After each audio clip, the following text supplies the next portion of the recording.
Welcome back to Fireside Jets with your boys Alex and Ryan, discussing a Wilson to Wilson connection. My name is Alex Wilson. A lot of W's going around right now, and I'll tell you what, the Jets just got one against the Buffalo Bills this past Sunday, led by Zach Wilson, Garrett Wilson, and a stout defensive performance. Really shut down Josh Allen. It was a beautiful thing to see. I saw it in person live, and it was just watching Bills fans, their faces just turn to it. Honestly, the Jets fans have had those faces a lot at MetLife over the past couple of years. To see Buffalo have it, oh my goodness, wow! It was a pretty funny thing to see. Just it was a great performance all around, and the Jets are really putting on a show when it comes to getting Garrett Wilson involved in this offense and making the most of what he's capable of doing in the open space. And he's a spark plug ultimately. And Zach Wilson played a rather clean game. He had a 3.4% turnover worthy play rate, which was the third lowest of this season up to this point. So he didn't make a ton of really bad decisions, some drops, some unfortunate situations, but otherwise Zach had a touchdown, didn't turn the ball over through the air, did have that one fumble courtesy of Von Miller, but otherwise he looked not bad at all. And I think that Garrett Wilson is going to benefit from that, and Elijah Moore if he can make something happen in the slot. But we're going to talk about what Garrett's done so far this year and why this Wilson to Wilson connection is heating up the past couple of weeks. Ryan, before we do so, how do you do today, my friend?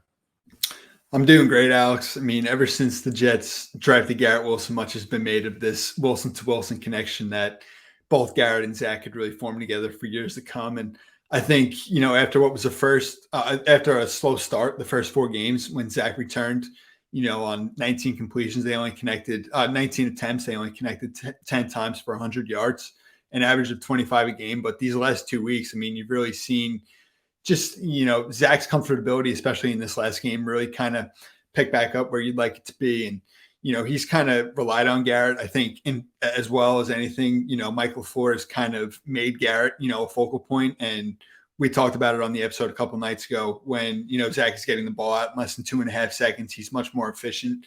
And Garrett just has so much, quickness and speed to his game that it really works to his advantage. When Zach is trying to get the ball out quickly, you saw it on a couple of the RPOs even, where Zach is throwing the ball from unique arm angles, and Garrett just has that catch radius. He's got big hands to pluck the ball. And it's been fun to really see Zach and Garrett these last 2 games. I mean, they've had 16 opportunities. Zach has thrown the ball his way 16 times.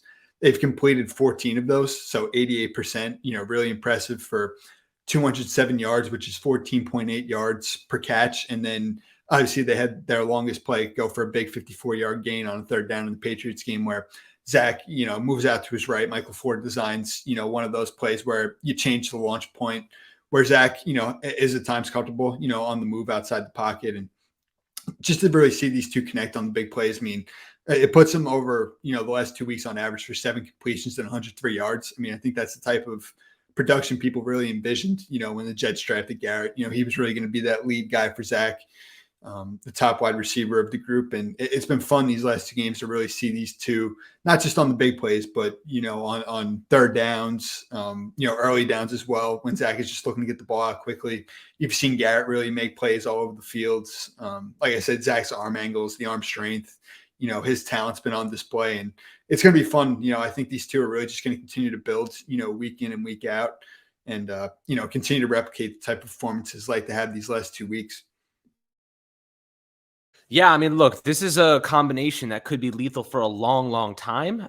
You can see they're already building that camaraderie. They look like good friends already, and I think that's a huge part in just, trusting one another, trusting the ball is going to be in the right spot. And Zach just inherently is going his direction a lot more. He's not even looking in the direction of Elijah Moore, and it's becoming pretty obvious that his primary target is Garrett Wilson. He's been really, really solid this season up to this point as a rookie. 62% catch rate, 42 receptions this season, 521 yards and 2 scores through the air. So you're seeing a guy who is going to probably breach 1,000 yards this season in his rookie campaign, and maybe puts 4 or 5 touchdowns together as well. So it's definitely pretty exciting to see what he's done. The Jets, haven't had like a really good receiver like this in a while. And, you bring in Corey Davis. You have guys in the past, but Garrett Wilson could be that WR1 that really leads the pack. We thought it was going to be Elijah Moore. I was like pretty dead set on Elijah Moore being that wide receiver 1 pretty early in the season, and then Garrett Wilson following close behind. We were clearly off on that, but I think most people were. I think most people thought Elijah Moore would be a lot more prominent in this scheme than he has been. But then you look at Garrett Wilson, 115 yards against New England, 92 yards against Buffalo. He was 6 receptions, hauled in on 7 targets, and then 8 for 9 against Buffalo. So you're seeing just tremendous, results. He didn't do a lot against Green Bay or Denver. But, obviously you got Jair Alexander, you got Patrick Surtain, some really good corners over there, and a really good pass rush for Denver. So definitely a situation where the Jets kind of maybe got beat up a little bit on that end. But, it really comes down to Zach Wilson too at the end of the day, right? He's looked a little bit better at times. He has like a quarter where he looks fantastic, so then a quarter where he throws 3 interceptions. You're like, what the hell is going on? But last week against Buffalo, he was a little bit cleaner. He looked a little bit more confident, I guess I would say. We need to see that every week, though. You can't be good and then be bad and then be good and then be bad. Like, that's unfortunately not going to roll when it comes to successful quarterback play. But I am pretty optimistic that, Zach Wilson is going to take some big steps forward, especially as the chemistry develops with a lot of these players here. But would you say that Garrett Wilson is turning into a security blanket for Zach Wilson? Because right now I think not only is he a primary playmaker and just a guy that's going to, adhere a lot of target share in the passing game, but do you think that he's kind of the guy that Zach Wilson's looking at, like first read, I'm getting the ball, like hot routes to him? And the thing is, Zach Wilson doesn't really get through all of his progressions. Like, he really kind of sticks on those primary ones. It seems to me like the Jets are really using Garrett Wilson as the primary first read for him. And he's so quick and he's such a good release. He gets open like 60, 70% of the time. And Zach Wilson doesn't have to do a lot of work to actually get the ball to him. So, at this point in time, do you see this becoming even more potent? Do you think they're going to try to spread the ball a little bit more as well?